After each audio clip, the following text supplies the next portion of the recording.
The views on a Breath of Fresh Air podcast reflects the parties involved, and we encourage you all to use it as a conversational tool that will lead to personal studies of your own. Hallelujah. Hallelujah. Hallelujah. Hallelujah. Welcome to a Breath of Fresh Air podcast. Here with your hosts, Earl Roberts and Nakhaz Gay. As a young person, Christianity can be so foggy, like smoke in the mirrors and so unclear. But we're here to bring you a breath of fresh air.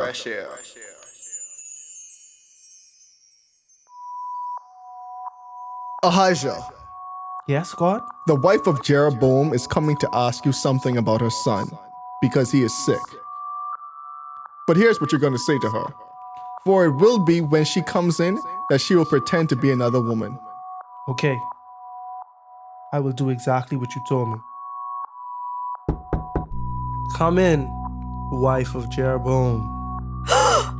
How does he know who I am?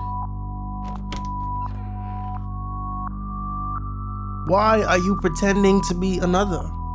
I don't want any trouble. I just want to know the fate of my son. I am sent to you with heavy tidings.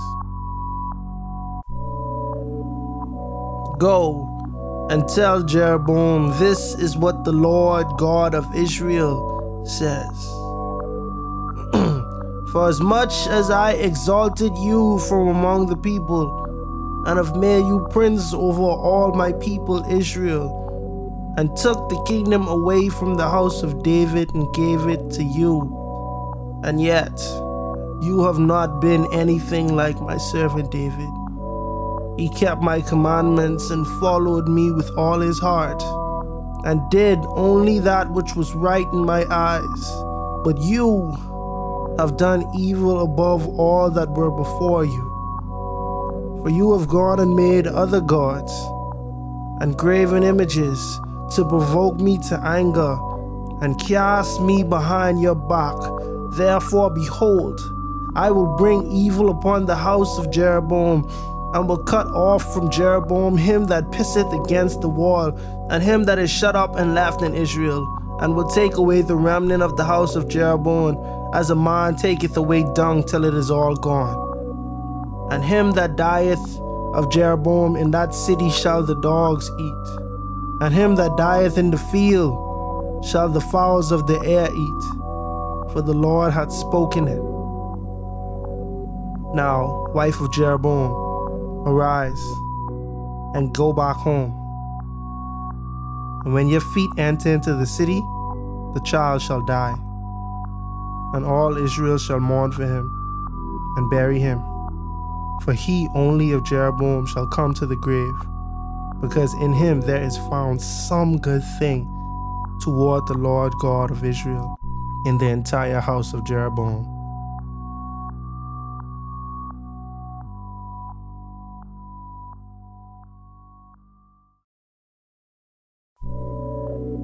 This week we are discussing 1 Kings chapter 14. The kingdoms are divided with their respective kings. We are going to explore the state of both Israel and Judah and see what becomes of Jeroboam and Rehoboam. As always, be blessed and enjoy.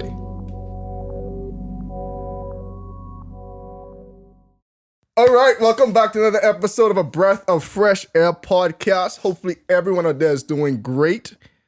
This episode is coming out, March 11th? Yeah. It's wild. I feel like a lot of things, it's so weird, right? Because we do these every week and you guys see them every week. But sometimes between episodes, there's either a lot of time that's elapsed. Maybe it might be weekly, or maybe it might be like 3 days later, or sometimes it's like 2 hours later, right? Mm-hmm. But man, I feel like there's a lot of things that happened in the world since we've last potted. I mean, I know like Turkey had an earthquake. Yeah, it was Turkey and Syria. Like, I was going to say shout out and prayers to everyone who like suffered the earthquakes. My Grammy was here and she mentioned something that she said I haven't mentioned all year. And I was like, you're right. And full transparency, it was because I wasn't really doing it this year as yet. So she kind of kicked me on my button gear, but it was like the prayer journal.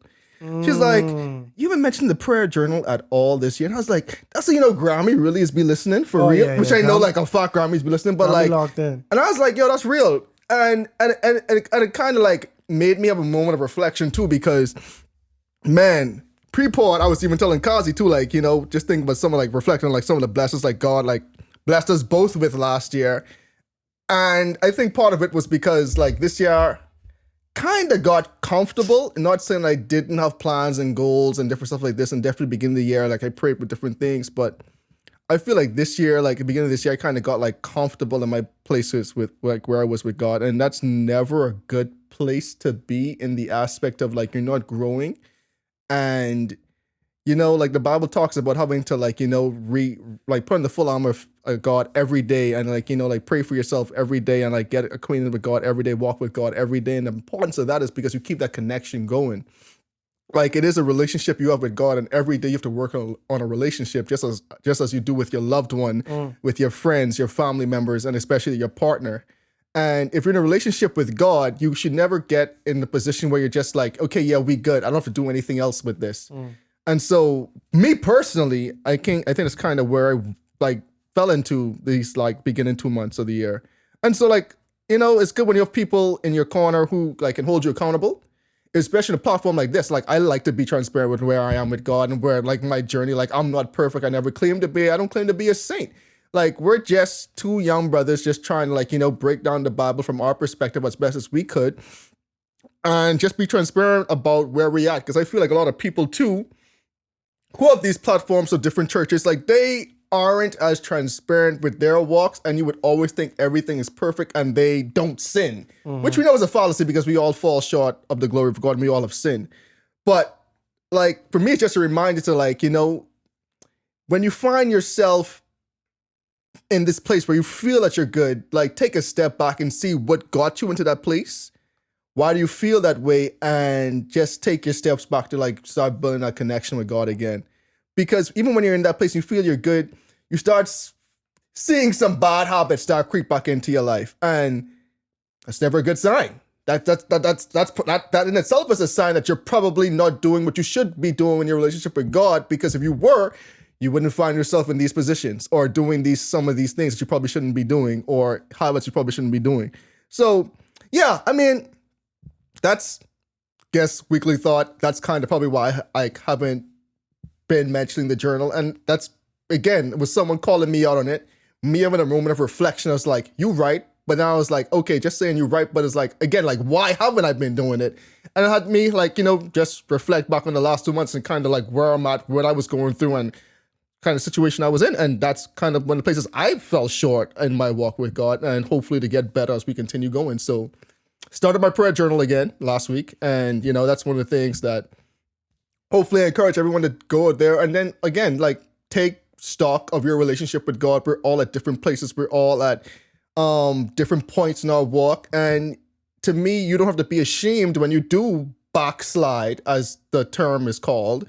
I don't even know what we call it, backslide, but like when you do, like you stumble in your relationship, because God's a forgiving and loving God. You know what I'm saying? And he wants us to come back to him. And the devil will make us feel like, oh yeah, you messed up, you can't come back, you know, God don't love you no more. But God doesn't want you to feel that way. I found myself over the past couple of weeks just listening to Christian YouTubers. It's a different world, bro.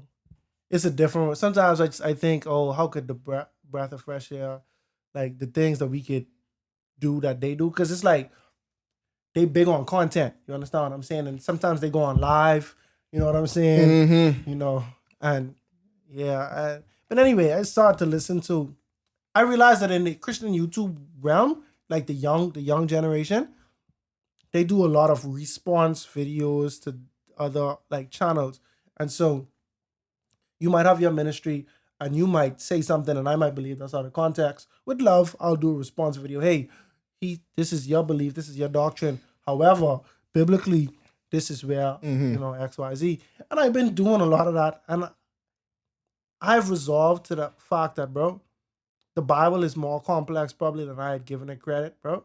Because some people we really do have opposing viewpoints on the scripture and these same books, bro. Like it is crazy. You know what I'm saying? And so back to relationship. I feel like it is very important, as we say a lot on this pod, to know what you believe, why you believe it, and where it's found. But I would even urge you to try to go beyond your biases. Read this book. I have my tablet up, but the Bible is on the other side. read the word and ask God for the Holy Spirit and try to understand what is happening in this book, because I found that over the past centuries, there have been different people like Calvin or Luther or even Ellen White, right, who interpret the word in a certain way. And we have whole movements of Christians that agree with this interpretation.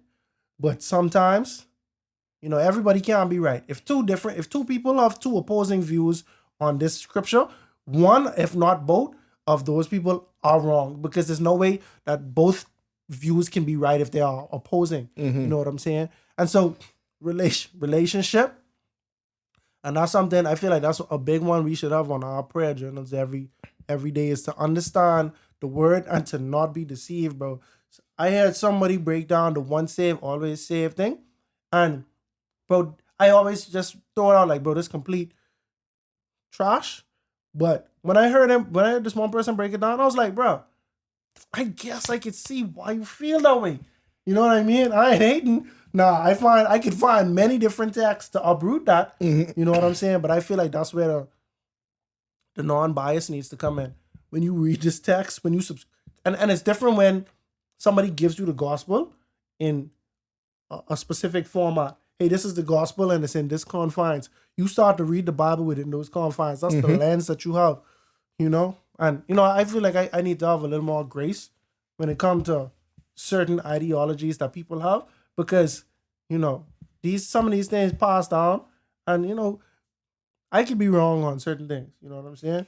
But it's just a matter of just continuing to read and to ask God for wisdom, Yeah, that's a fact, man. And even on like different ideologies, like it always comes back to me was it 1 Corinthians 12?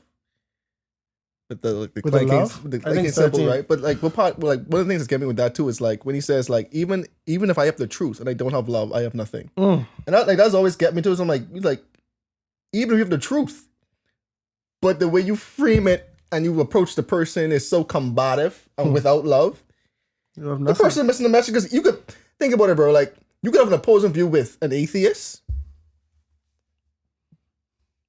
but you come at them so combative, they ain't receptive to what you're hearing at all.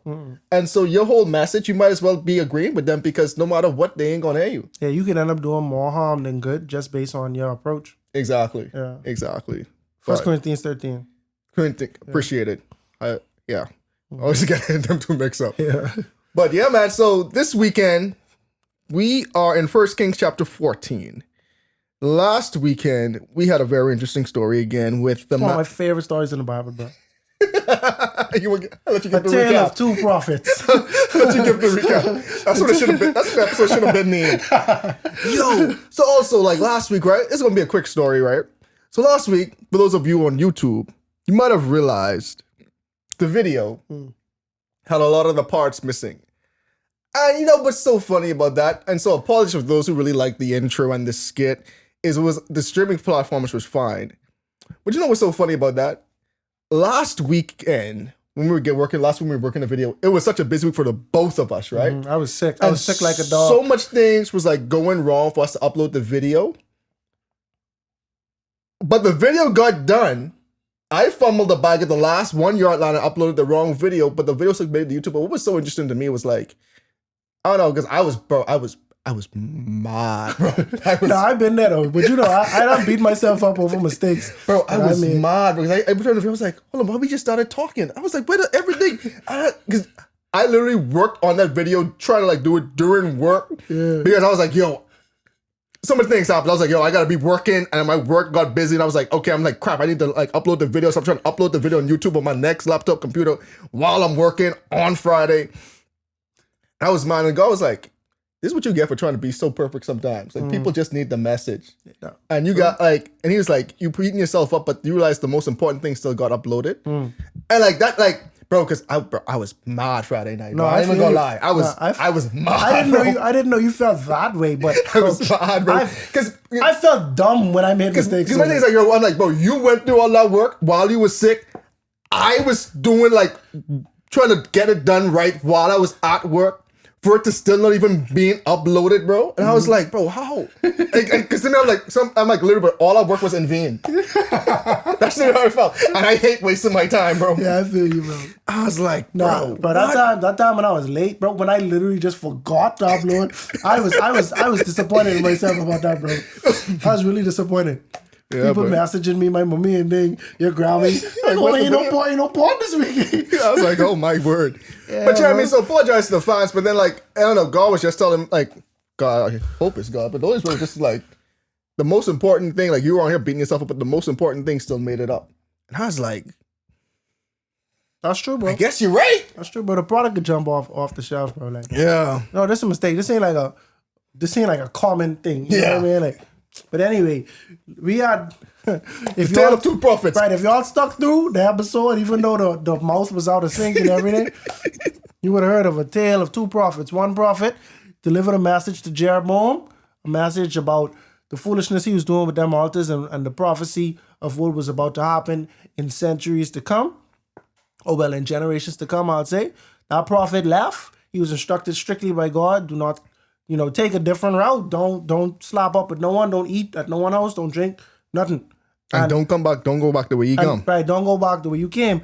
And another prophet, we don't know if he really was a prophet because he surely was lying. Can't trust nothing he say. He said, well, God tell me that you need to come to my house for dinner. You see what I'm saying? And the first man of God, he tried reason, but he ended up agreeing with the prophet and went to the second prophet's house. And that's when God really came and prophesied, hey, because you disobeyed, you ain't even making it back home. You could die on the way. You know what I'm saying? X, Y, Z. And that surely did happen. So for the more intricate details, check out our last episode. And so, yeah, that's what happened last week. And now we in 1 Kings 14. It's another interesting story and some other interesting parallels. So let's kick it off. In verse 1, at that time, Abijah, the son of Jeroboam, became sick. And Jeroboam said to his wife, please arise and disguise yourself that they may not recognize you as the wife of Jeroboam, and go to Shiloh. And again, just for those to catch up to speed, Jeroboam was the king of Israel, and Rehoboam was the king of Solomon, as you know, of Judah. My bad, yeah, son of Solomon, king of Judah. At this point, the kingdom that was all of Israel has now been split. Jeroboam has the northern 10 tribes. Judah is the tribe of Benjamin and Judah, essentially. I was gonna say David, but yeah.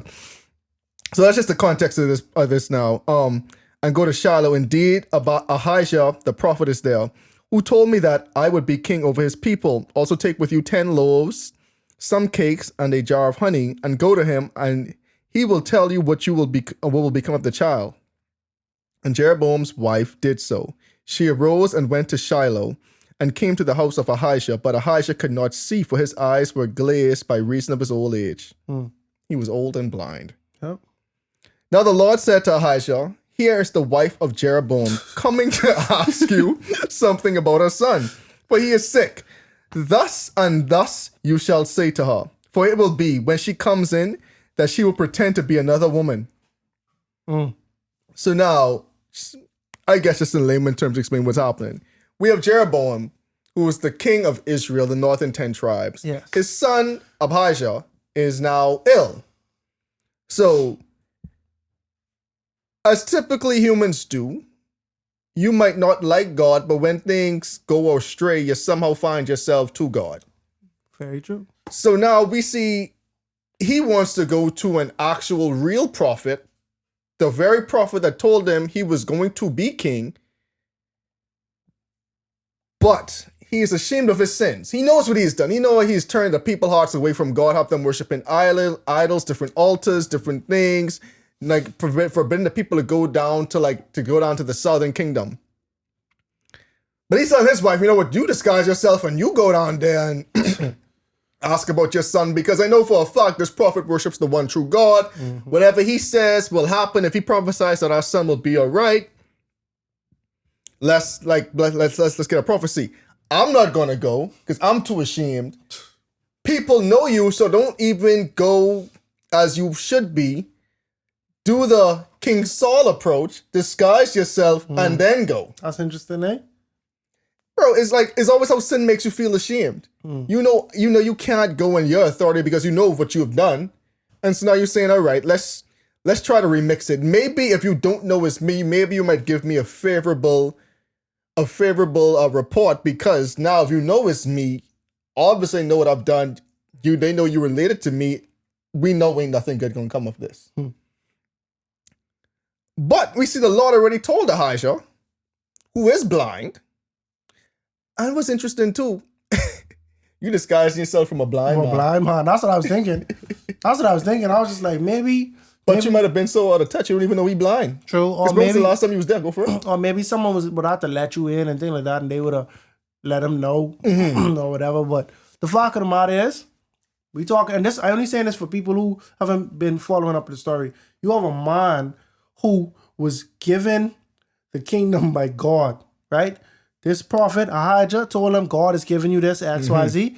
And the way he repaid God was by departing from all things godly and making his own religion, have his own altar, have his own priest, have his own feast days. Last week, the prophet came and tell him, yo, on this altar, this gonna happen, this altar gonna, the fate of his religion. And he was like, yo, apprehend that man. He was trying to arrest the prophet for even preaching unto God. You understand what I'm saying? And so you've had every evidence that God is real and that God is sovereign, you know what I'm saying? And that you actually need God, but he does not turn to God. He rather send somebody, he rather use God basically. When his hand was after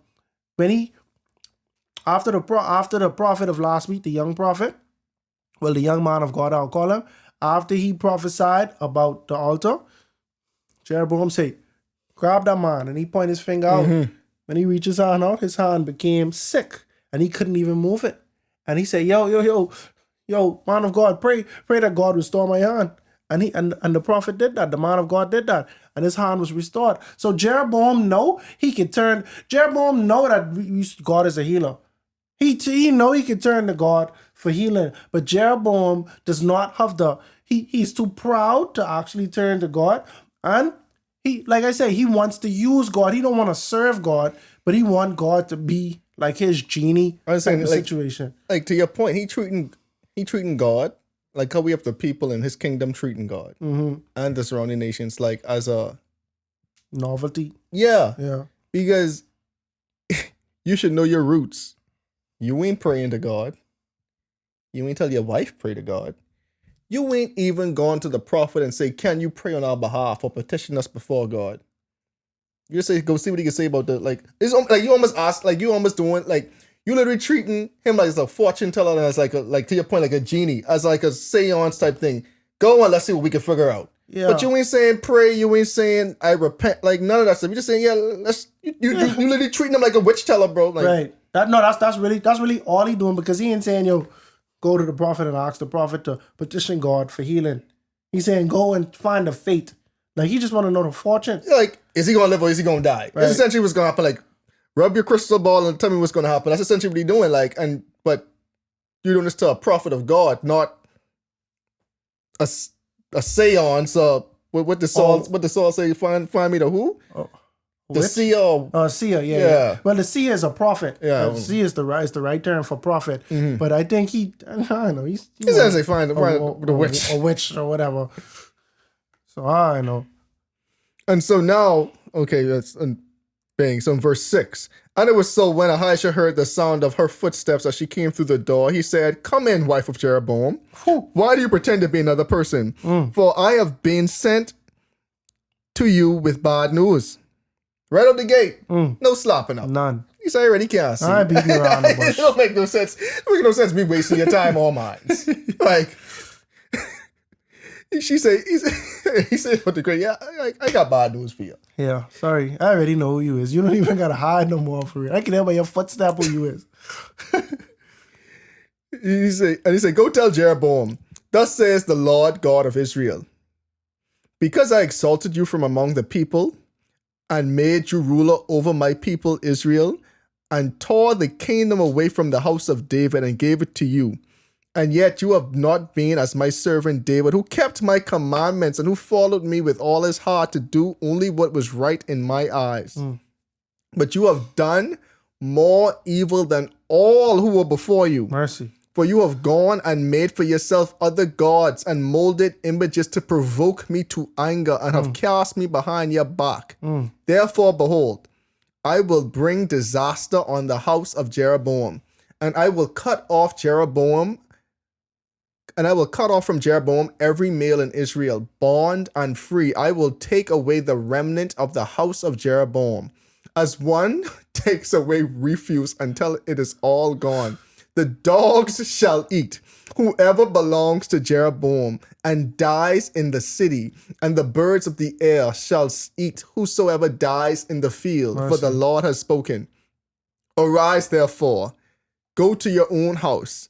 When your feet enter the city, the child shall die. Mercy. And Israel shall mourn for him and bury him, for he is the only one of Jeroboam who shall come to the grave, because in him there was found something good towards the Lord of Israel in the house of Jeroboam.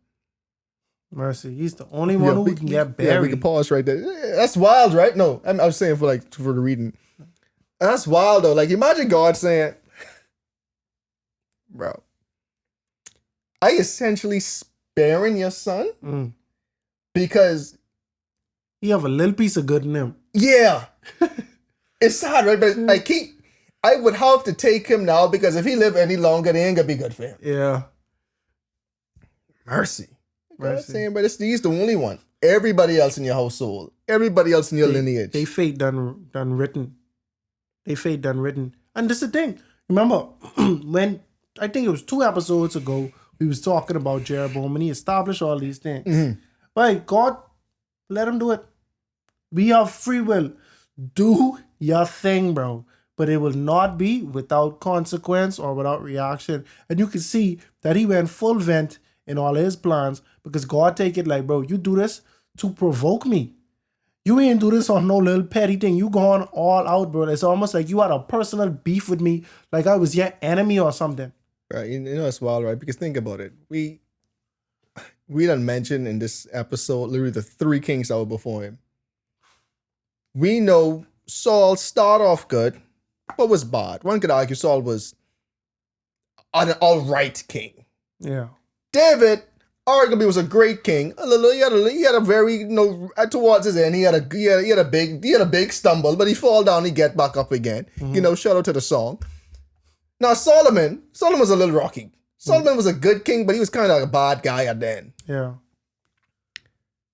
But you know what is to say? To me, even just take Saul and the ending part of Solomon. God say, bro, you much worse than them. You worse than them, bro. Like, far greater worse. See, cause what's worse than all bad, bro? You see what I'm saying? Like, you could say Saul. You could tell me the first 2 chapters of Saul reign when Saul was doing anything. You could tell me the first couple chapters or the first 20 years of Solomon's reign when he was building the temple, right? But Jeroboam, his first order of business was to freak out, bro. His first order of business was to let's just upturn this whole worshiping God thing. Yeah. Because I scared I could get overthrown from the southern kingdom, whereas God told me I'm set on this throne. Like, yeah, bro, you the worst. The worst, bro. Badder than bad. Badder than bad, bro. I mean, like, you can't top that yet. I mean, he will be topped. Unfortunately. He will be topped, unfortunately. Will he ever really be topped, or will he just be the standard? He'll be the standard for a while. Bro. Of the standard of just being evil almost. Right. So you see how when it come to David, David is the measuring stick. And whenever God talking about how you feel, he's like, bro, you wasn't like David. He could be the standard for a while. Oh yeah, he fought there and say this king follow after Jeroboam. But I only about to say this because I I think this is going to happen. I can't remember if this is 100% correct. I might be mistaken it. But I'm pretty sure that Ahab 100% was worse than Jeroboam. If it was anyone who was worse, because Ahab and Jezebel, my word, facts. Jezebel. Like, no, they worse, bro. They worse, like bro. the metaphor you said, Jezebel? They take it away from when I really think about what they done. Yeah, they take it away. If it was anyone who taught Jeroboam, it was that dynamic duo. Because they follow his footprints, bro. And then they take it further. Yeah, they say, you think Jeroboam was bad? Oh. You've not seen anything yet. You haven't seen nothing yet. Oh, my. But yeah, that's still wild, man. Like, so imagine this. You get this message. Just imagine being the wife, bro. You already get found out. He didn't even let you speak. He just written all this off. You're like, so I gotta take this back. What this mean for me? So I could get eaten by a bird in the field? Oh, that's true too. That's true too, because it's like everyone could die. The prophecy was like talking about how everyone could get eaten by. If you die in the field, you get eaten by the dogs, all type of thing. But let me ask you this: you was going home, but you have to, because you was going straight home. Let me say that.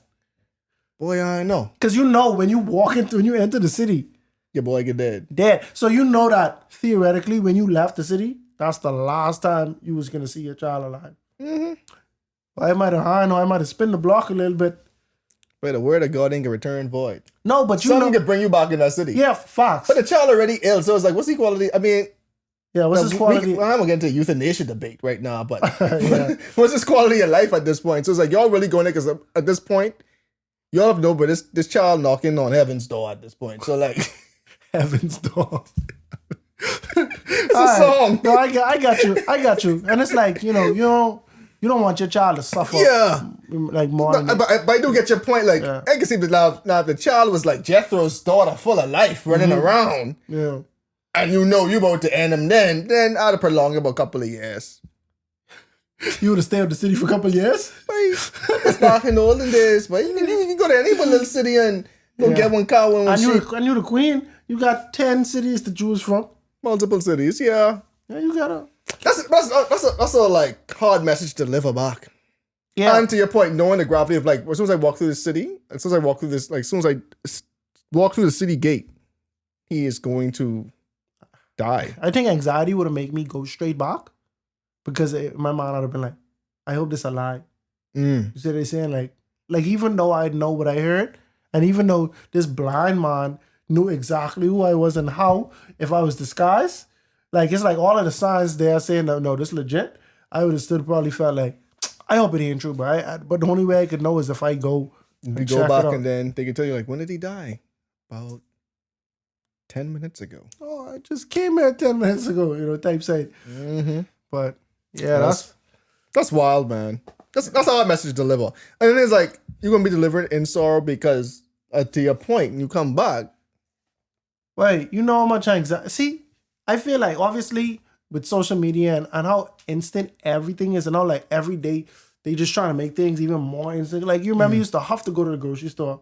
Now you don't have to go to the grocery store. You remember you used to have to wait at least a week for a package. Bro, that part really has spoiled me. You see what I'm saying? Like it's like, no, but I need that 2-day shipping. Like I had to spend an extra $5 in Amazon just so I could qualify for 2-day shipping or whatever. I just got Prime. I've got. Yeah, no, I know. Yeah, I might be thinking about like when you buy clothes and then yeah, definitely. Yeah, like they'd be like a week. Yeah, like you can spend $100. Jeez, no. But mind you, I already had 7. You're like, I can find something. Something else like more. You know what I mean? Or I can spend $14 for 2-day shipping and it don't go to nothing. You see what I said? But anyway, that ain't the point I'm trying to make. The point I'm trying to make is we have a certain like anxiety that comes with having everything so instant or everything so quick. Mm-hmm. But imagine you want a journey, bro. Imagine this was multiple days, bro. And you have this pressing issue on your heart. But you know how torturous, that seems so torturous to me. Like, I don't know how certain people used to cope with that type of stuff in those days. And probably it wasn't as like, I don't know, anxiety driving as it is now. But like, bro, like you ever have to work a whole shift with something on your mind, bro? Like, or someone or someone pass away and that's just bothering you, bro. And you gotta take a flight and now you ain't got your phone or nothing. You see what I saying? Like, bro, that's crazy to me. But I know that probably was a sad journey back for the wife of Jeroboam. A lot on your, yeah, definitely a lot on your mind. Then Jeroboam's wife, reading from verse 17, arose. Nope, I'm missing a sec. In verse 14, moreover, the Lord will raise up for himself a king over Israel who shall cut off the house of Jeroboam. This is the day. What? Even now, for the Lord will strike Israel as a reed is shaken in the water. He will uproot Israel from this good land which he had given to their fathers, and will scatter them beyond the river, because they have made wooden images, provoking the Lord to anger. And he will give Israel up because of the sins of Jeroboam, who has sinned and who made Israel sin. You know what's so interesting about this? So we know way back in Deuteronomy, right?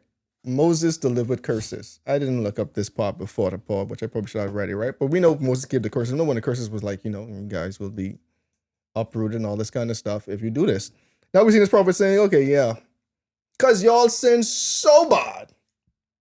It's like, this is the first prophecy we see of what's going to happen eventually. They're going to take a couple more, probably like the next buck. But we know what's coming and what's happening. Like, yeah, God said, I will scatter you guys on the beyond the river because of the sins you guys committed now. And it's prophesied that it will happen. He said Israel, and we know the northern kingdom was the first kingdom to get ransacked for sure by Babylon. Like when I was watching YouTube, they was carrying over First and Second Kings. This video I was watching, it was saying, bro, it was 20 kings in the northern and southern kingdom. All 20 of the northern kings was corrupt. Bad. All 20, it's like 8 out of 20 of the southern kingdom kings was good. But all 20 of the northern kingdom, they just was corrupt. Like they ain't had nothing going for them. They ain't nobody try to come back to God at no point in time. So yeah, they get hit first. You know what I mean? They get hit bad. It's to the point where, even for the rest of the Bible, the northern kingdom never bounced back, bro. No. Never bounced back, bro. So like the rest of the Bible, so the woman at the well, and this for the people talking, like the woman at the well, she's from the northern kingdom of Samaria. Like we can learn about Samaria in a few it's so chapters. bad that they even like the southern kingdom gold, but it's like y'all ain't even really Jews no more. Yeah, y'all ain't Jews no more. I can't even drink water with y'all no more, bro. Like it's because of y'all we really get messed up. That's crazy, bro.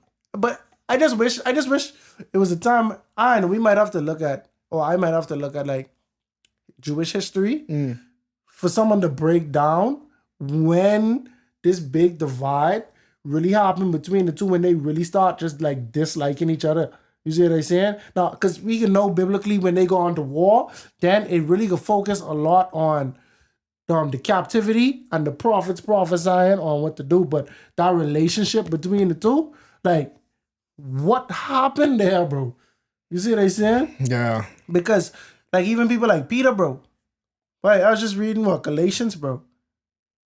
Oh, I can't remember what I was reading, bro. When Paul was talking about how Peter was chill with everybody, but then with the Gentiles, and then when the other Jews come, Peter didn't want to eat with them no more. He act different again. Yeah, and like, Paul was like, bro, what you doing? Like, what you doing, bro? Like, bro, Paul and Peter so interested in being contemporaries, bro. Yeah, bro. Yeah, them two are two interesting guys. For real. These peas. So in verse 17, then Jeroboam's wife arose and departed and came to Tirzah. When she came to the threshold of the house, the child died. And they buried him, and all Israel mourned for him according to the word of the Lord, which he spoke through his servant Ahijah the prophet. So we see prophecy fulfilled. Just as God said, so done. Now in verse 19, now the rest of the acts of Jeroboam, how he made war and how he reigned, indeed they are written in the book of the Chronicles of the Kings of Israel, which is a book, as a guy who actually like appreciates history. Yeah. I would actually want to read it. You know, it wasn't until like must see this year that I realized they not talking about Chronicles, because this would have been written way before Chronicles was written. Yeah. Man, bro. But that's what I was saying about the annals of the king. Exactly. Yeah, I would have loved to read. And the reason why like it's so interesting too is because like again, this is written for like the Israelite people way back in the day, thousands of years ago. They would have known what this scroll was, and they could have gone back and been like, "All right, cool. Let's see what else. Like, did Jeroboam have anything good going for him?" Yeah, any type of feats, because obviously he might have went to war, established this. You know what I mean? Yeah. So, and then in reading verse 20, the period of Jeroboam reigned was 22 years, which is interesting. Read for 22 years. So he rested with his fathers. And Nadab, his son, reigned in his place. So now in verse 21, Rehoboam, the son of Solomon, reigned in Judah. Rehoboam was 41 years old when he became king. Now, I had a beef with this. This is your boy. I had a beef with this. So, if you remember about 2 or 3 episodes ago, right? Yeah. Some might have argued I was unreasonably mad at how Rehoboam let his friends influence him. Yeah. Okay. But at the time, you know, I had forgotten he was a middle-aged man when he had his friends influence him. I was operating under the assumption in my mind at that time that he was probably got on the throne when he was like 20-something. Yeah. Which, looking back at it, probably shouldn't assume that because Solomon took the throne when he already had kids. Anyway. We wouldn't have known. We wouldn't have known. Yeah, neither here nor there. Either way, by reading this chapter again, he was 41. I was very upset. I was even more mad. Big grave man. But because you know when people say, but you're too old to be dumb? Real dog. But you're too old to be doing this foolishness, bro. But see, all right, so... Because you grow up first hand. Seeing the burden your daddy put on these people, right? To build these stuff, right? Yeah. Granted, you would have been a prince. The burden might not affect you, right? But you was a middle-aged man, could see, but people coming just a grown man up. Hey, bro, your pops tax this little hard, man. Lower the tax, what you billing? I laughing at the elders, bro, because they was elders, but they was almost in your set, bro, because you was pretty old, bro. Like, to them, what I mean? Like, it's a slam dunk decision, bro. Listen to the people. Real dog. So that's what I saying. The elders, that's what I saying. If the elders 70 and you 19, 20, I can understand the disconnect. You 40, bro. 41. You 41, bro. 41. You 41 years old, my guy. You see what I saying? Doing. But see, all right, so let's do some. I like to do stuff like this. Do some math. Not really math, but let's just break down the scenario. Solomon, let's say he was around 17, 18, 19, 20 when he became king. He already had a child. I mean, he had a child before his wisdom, right? That's my assumption, basically. And so, oh man, where are you going with this?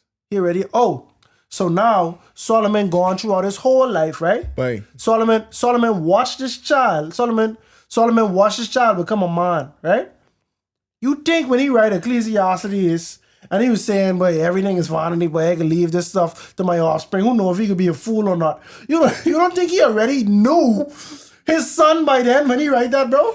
Because now he just wishing upon a star saying, but I don't know if you can get sense when I die or not, bro. Because like, watch this. You know your son, bro. That's a fact. You know your son, bro. So like, now you kind of like in denial because if you know your son wasn't making sense, you would say, wait, all is vanity. I know this is why I can go to the dogs when I leave. You see what I'm saying? Okay, work all this hard just to note, it's probably going to be messed up. Exactly. But now you just saying, you just open, he write Ecclesiastes. I didn't know it was the first chapter. And he was saying, but who knows what gonna happen, Jay? Like, who knows if my offspring, who I leave my stuff to, could be a wise man or a fool type wise. But you know your son, bro. Your son was older than you. When you became king, bro. I was even more like, bro, really, bro? Like, you know.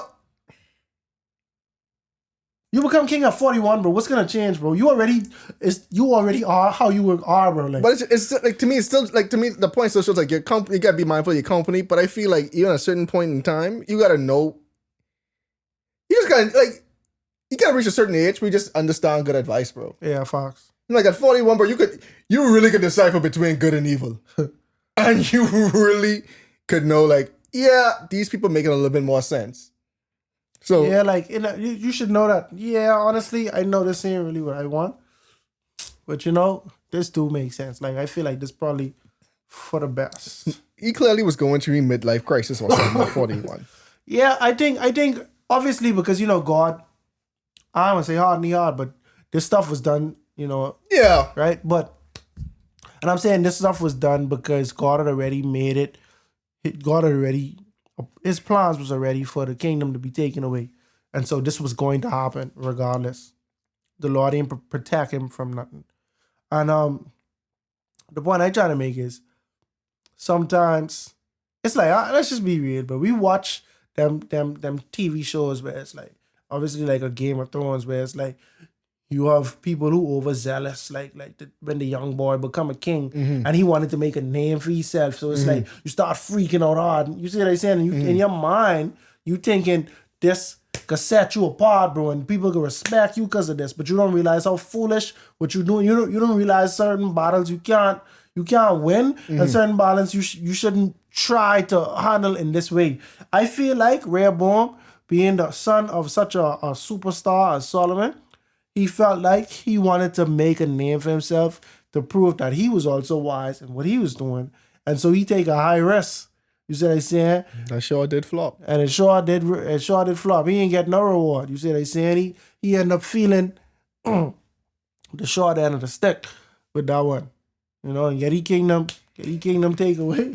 Yeah, my word. So we see he reigned 17 years, which is also interesting because it's like he had a shorter reign than Jeroboam. Jeroboam was crazy. Which is wild.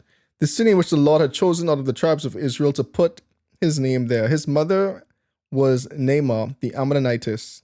Now Judah did evil in the sight of the Lord, and they provoked him to jealousy with their sins which they committed, more than all their fathers had done. Well, two of them in the same boat. Mercy. For they also built for themselves high places, sacred pillars, and wooden images in every hill and under every green tree.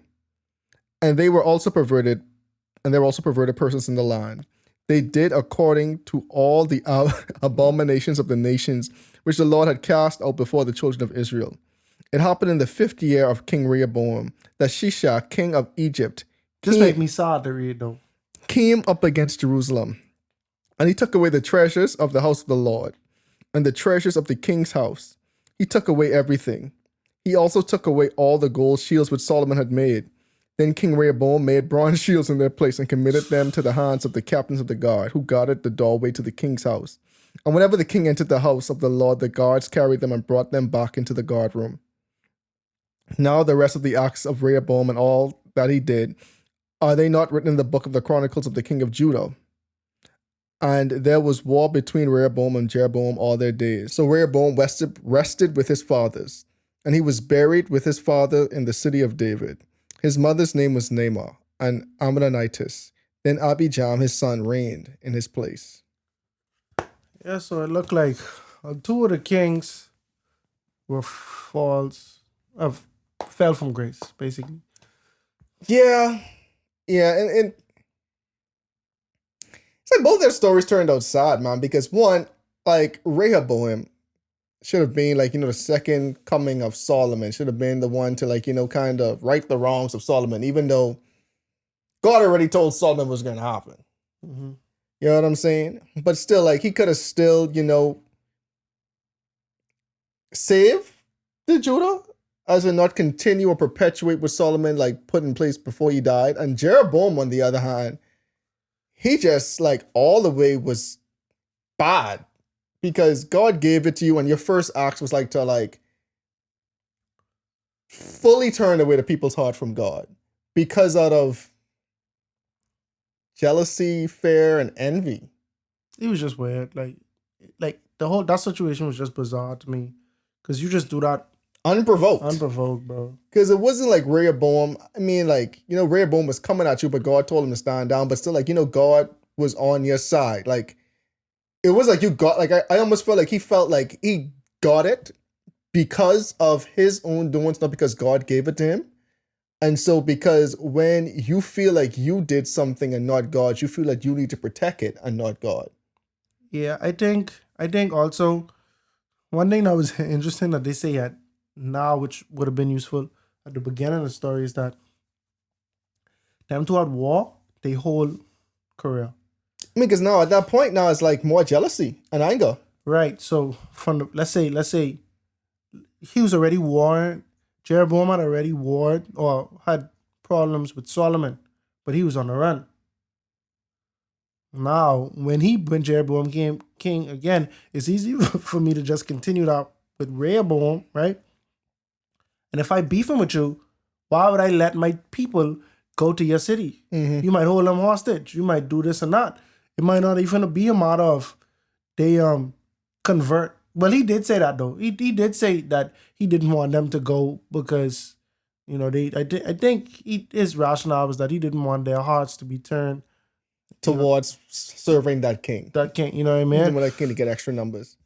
Right. And so he had multiple reasons not to want them to go, but only one of them was actually valid in that I have war with this other kingdom, but it wasn't right to war for them kingdoms to war anyway. If all two of these men were chasing after God, y'all wouldn't be in a situation where the only two nations that serve the Most High God is actually warring. But we serve the same God. You know what I mean? What we warring over for real? Like this was all man-made. Another thing that was interesting to me is that Rehoboam is the son of an Ammonitess, and they make sure to mention that twice. No, before I get to that, Rehoboam, so far, I think, he might be the only king that did not hear from God by prophet, or as it was noted, because even Jeroboam heard from the prophet saying he was going to be king. He heard from two prophets. Yeah, from two prophets. You know what I mean? He, even the third prophet, but he gone and sought that out. I wonder when Rehoboam became king, I don't recall if God came to him and tell him your kingdom could be taken away, but he told that to Solomon. Yeah, he definitely told that to Solomon. You know what I mean? And so when it come to Rehoboam, this man half, Israelite, half Ammonite. You understand? And my daddy already did have all these altars up. I feel like Rehoboam, his dad, who Solomon, gave him a raw deal. You low-key set him up to fail. You set this man up to fail because your daddy was a man of God. And so you understood the importance of being holy. When all your brothers was running around trying to war and things like that, you was out of the mix. Even your brothers was trying to have problems with you, but you do the righteous thing. Yes, your father told you how to handle everything. You handle it accordingly, right?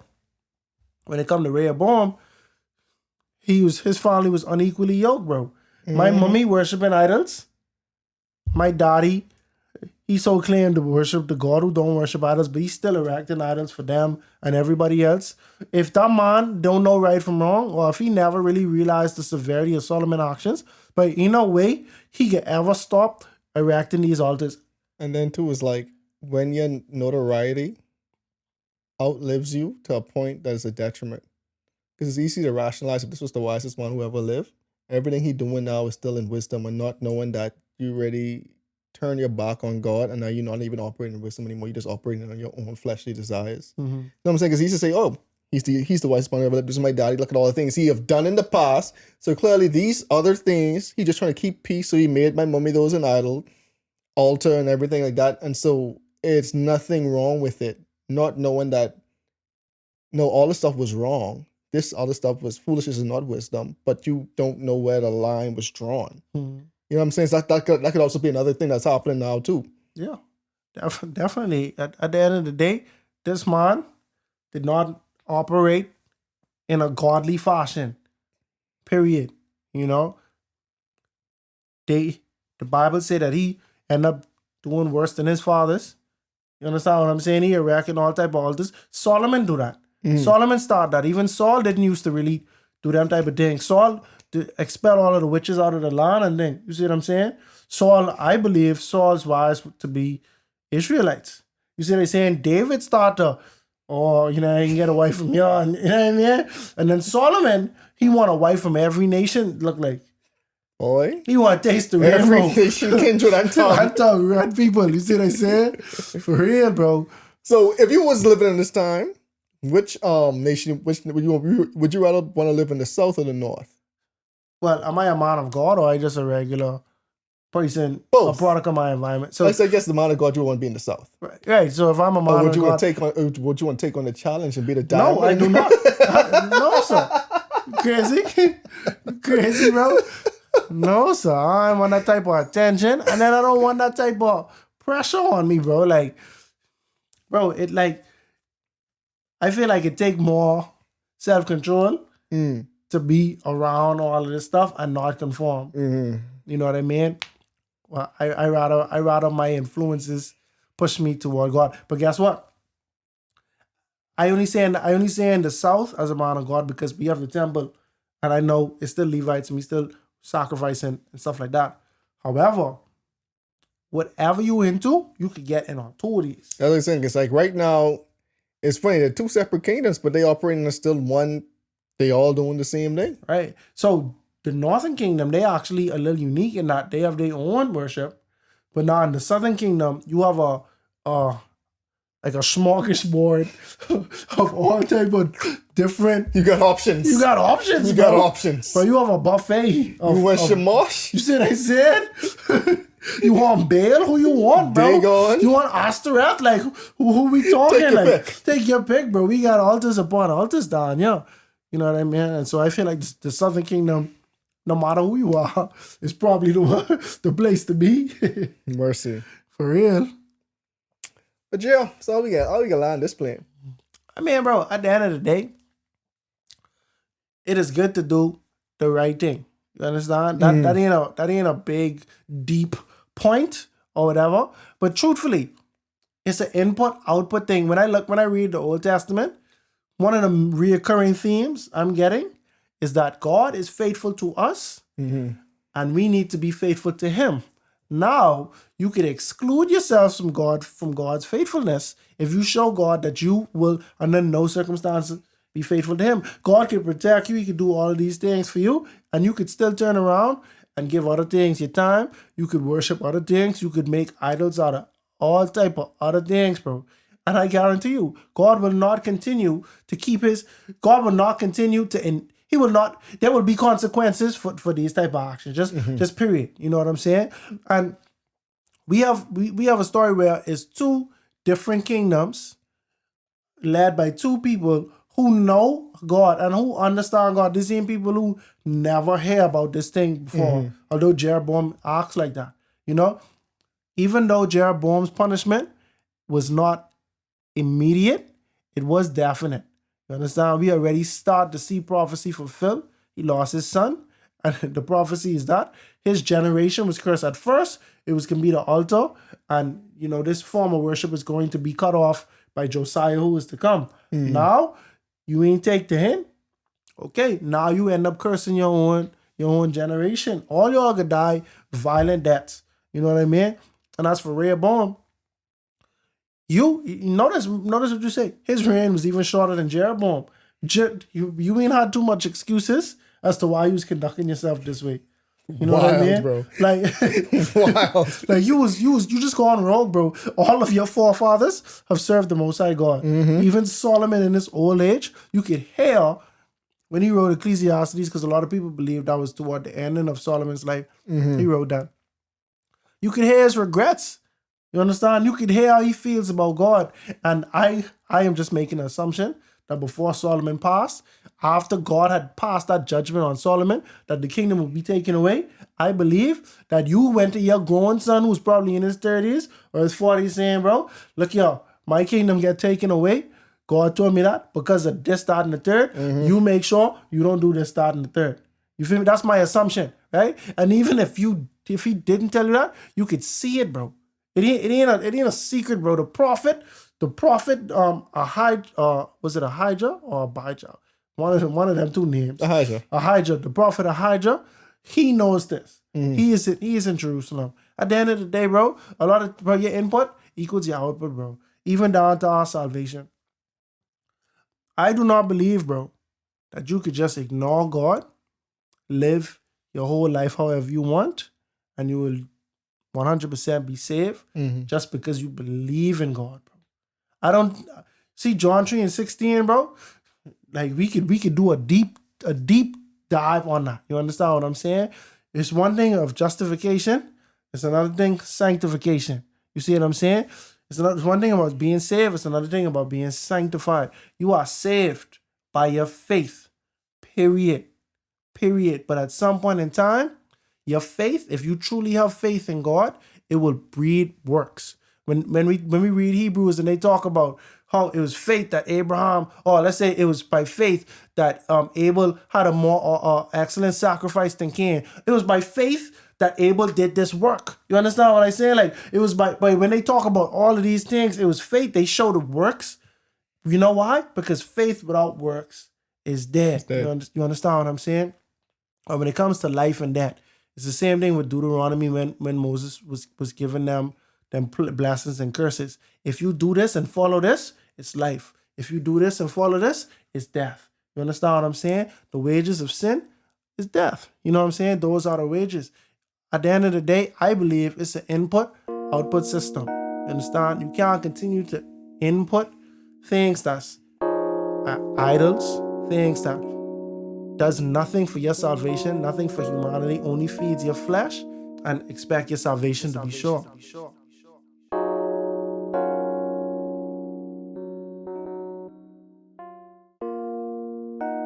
The prophet Ahijah did not bear good news pertaining to Abijah, son of Jeroboam.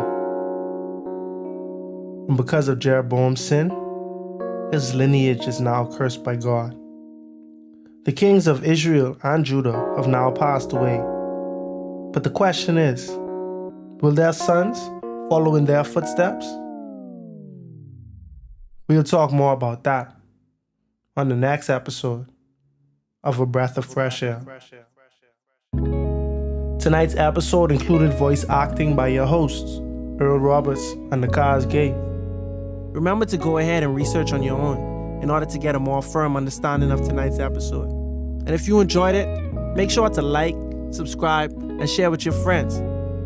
You can follow us on social media at A Breath of Fresh Air Pod on Instagram and BOFAPOD on Twitter. Thanks everyone, and we'll see you next week.